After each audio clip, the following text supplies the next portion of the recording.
고등학교 2학년 생명과학원 완자 시작합니다.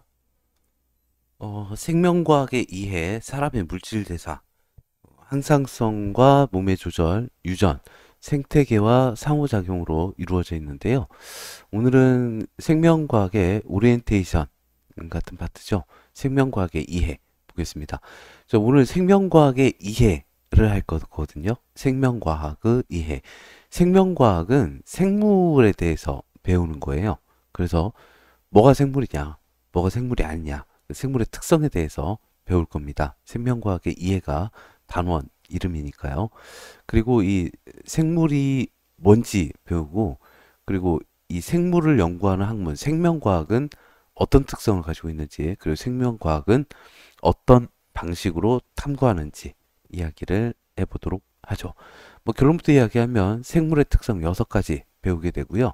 생명과학은 대단히 통합적이다. 그리고 생명과학의 탐구 방법은 귀납적 탐구, 연역적 탐구 중에서 대부분의 과학이 그러하듯 가설 설정이 있는 연역적 탐구 방법이다. 에 대해서 배울 겁니다. 자, 진행하겠습니다. 음, 넘어가죠. 생물의 특성 보도록 하겠습니다. 생물은 어, 한 가지라도 지금 한 6가지 정도 이야기할 거거든요. 그래서 한 가지라도 만족하지 못하면 생물이 아니고요.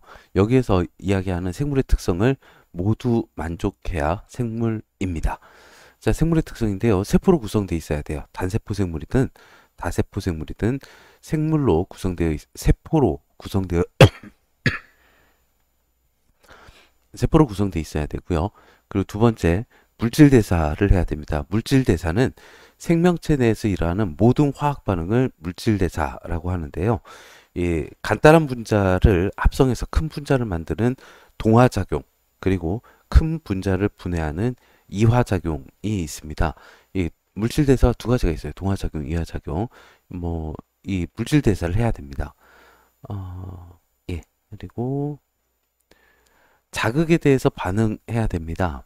자극에 대해서 반응해가지고 그러니까 빛이든 온도든 소리든 접촉이든 이런 자극에 대해서 반응을 해서 외부 환경이 어찌 하든지 간에 내부 환경을 똑같이 유지할 수 있는 성질이 있어야 돼요. 이게 항상성인데요. 밖의 온도가 어떻게 되든 체온을 사람 같은 경우 1년 365일 36.5도로 유지하려 한다라든지 우리 체내 농도, 삼투압을 일정하게 유지하려 한다라든지 혈당량, 혈액 속의 포도당의 농도를 한 0.1% 정도로 계속 유지하려 한다라든지 이런 항상성이 있어야 됩니다. 그리고 체세포 분열을 해야 돼요. 체세포 분열을 해서 발생과 생장을 해야 합니다. 발생은 하나의 세포가 개체가 될 때까지의 과정을 발생이라고 하고요. 생장은 체세포 분열을 해서 어린 개체가 성체가 되는 과정, 이걸 생장이라고 하죠. 발생도 생장도 다 체세포 분열입니다. 지금 4가지 이야기했죠. 세포로 구성돼야 된다. 물질 대사해야 된다. 자극에 대해서 반응해서 항상성을 가져야 한다. 그리고 발생과 생장을 해야 된다. 이게 이제 개체 유지를 위한, 그러니까 나 하나, 내 몸 하나를 위한 그거 유지를 위한 생명 현상의 특성이고요. 그러니까 2가지만 더 보겠습니다. 종족 유지를 위한 특성 봐야 되는데요. 생식과 유전입니다. 이 생식과 유전, 생식은 자손을 만드는 과정, 이걸 생식이라고 하고요. 유전은 어버이의 형질이 어버이 유전인자가 자손에게 전달되는 현상, 이걸 유전이라고 합니다. 생식과 유전을 해야 합니다. 그래야 생명체고요. 그리고 마지막으로 자, 적응과 진화. 그러니까 유전이 이제 계속되는 과정에서 어떤 특정 환경에서 뭐가 조금씩 쌓이는 거죠. 그래서 몸의 형태와 기능, 생활 습성 이런 것들이 변하는 현상을 적응이라고 하고요. 적응이 계속 쌓여서 새로운 종이 출현했어요. 이런 걸 진화라고 합니다. 적응과 진화를 해야 돼요. 자, 다시 볼까요? 생명 현상의 특성 6가지 있습니다. 개체 유지를 위한 생명 현상의 특성 4가지, 종족 유지를 위한 생명 현상의 특성이 2가지 있는데요. 개체 유지를 위한 생명 현상의 특성은 세포로 구성되어 있어야 된다. 물질 대사해야 된다. 자극에 대해서 반응해서 항상성을 유지해야 된다. 그리고 체세포 분열해가지고 발생과 생장을 해야 된다. 요 네 가지고요. 종족 유지를 위한 생명현상의 특성은 생식과 유전을 해야 된다. 적응과 진화를 해야 된다. 진화는 적응이 쌓여서 새로운 종이 출현하는 걸 진화라고 합니다. 이 여섯 가지를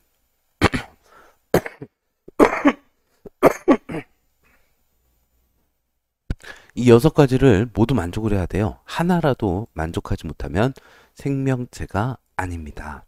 네, 그리고 바이러스 볼까요? 이 바이러스 결론부터 얘기하면 생명체가 아닙니다. 이 바이러스는 이제 세균성 바이러스, 식물성 바이러스, 동물성 바이러스 뭐 이런 게 있어요. 동물 세포에 감염이 되고 식물 세포에 감염이 되고 그리고 핵이 없는 세포, 원핵 세포, 세균에도 감염이 되고요. 그러니까 세포보다도 세균보다도 훨씬 작은 게 바이러스이죠. 이 바이러스는 생명체가 아닙니다. 왜 바이러스가 생명체가 아닌지 보도록 할게요. 이 바이러스는 보면 세포로 구성되어 있질 않아요. 일반적으로 세포로 구성되어 있다라는 거 하는 건 세포막으로 쌓여 있다거든요. 세포막은 인지질로 이루어져 있습니다. 인지질하고 이제 막단백질로 이루어져 있죠. 근데 바이러스는 단백질 껍질로 이루어져 있어요.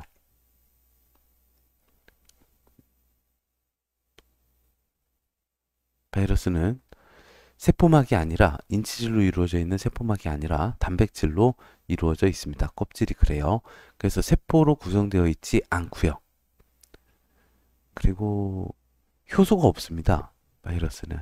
효소는 물질 대사를 할 때 반드시 필요한 촉매이거든요. 그래서 어떻게 되냐면 이 숙주 세포에 바이러스가 감염이 됐어요. 자기 핵산을 넣었습니다.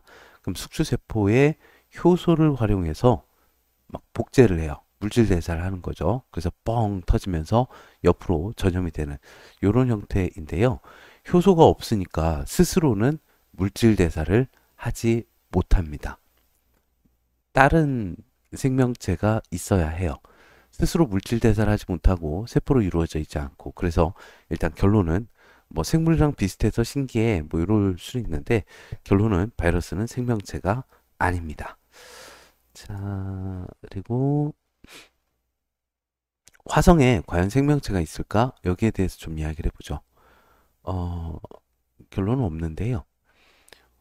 화성에 생명체가 있을까를 연구하기 위해서 이제 그 바이킹호에다가 이런 실험을 하게 해가지고 보냈는데요. 모든 생명체는 물질 대사를 하죠.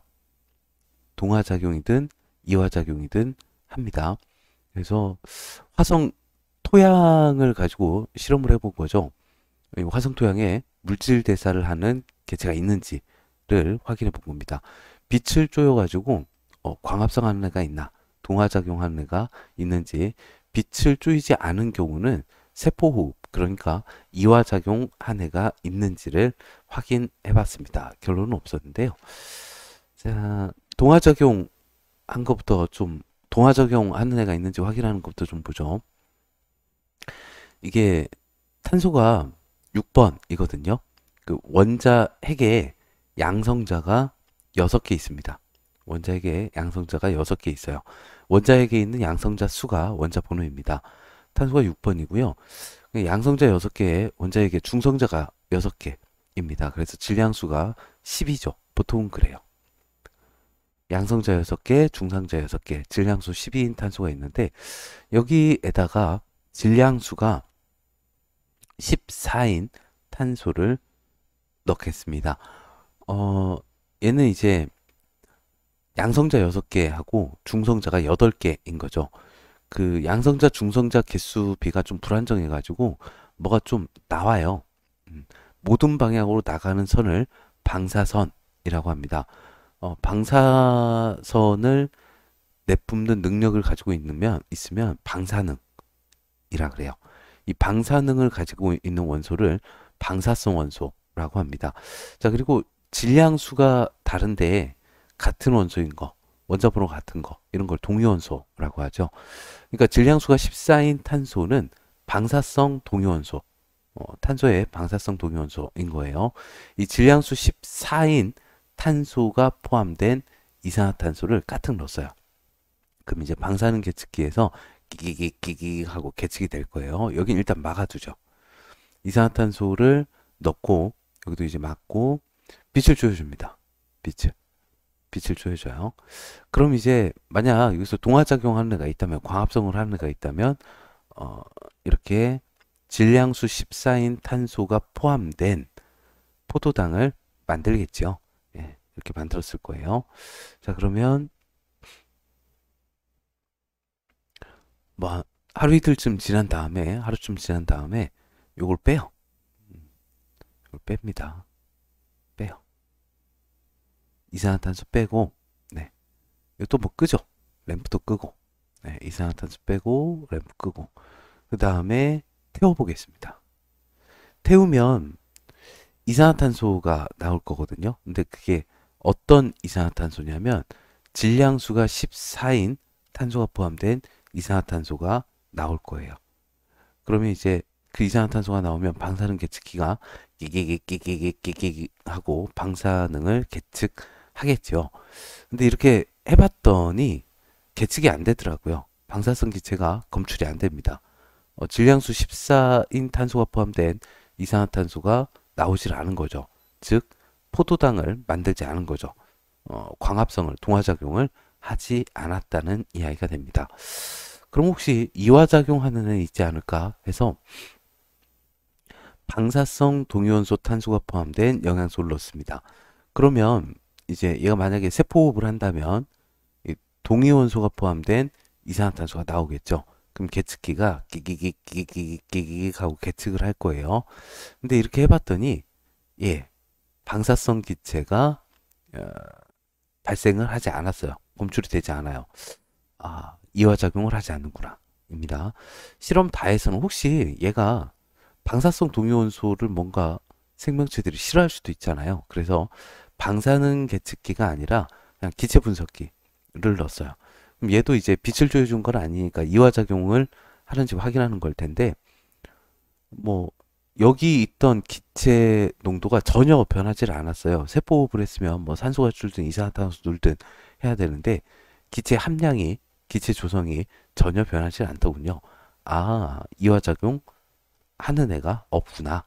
결론은 화성 토양에, 이 토양에는 물질 대사를 하는 생명체, 그러니까 생명체가 없었다 입니다. 빛을 조여주면 광합성 하는 애가 있는지, 빛을 조여주지 않으면 세포호흡 하는 애가 있는지, 그러니까 요거는 동화작용 확인, 요거는 이화작용 확인하는 실험이었습니다. 넘어가죠.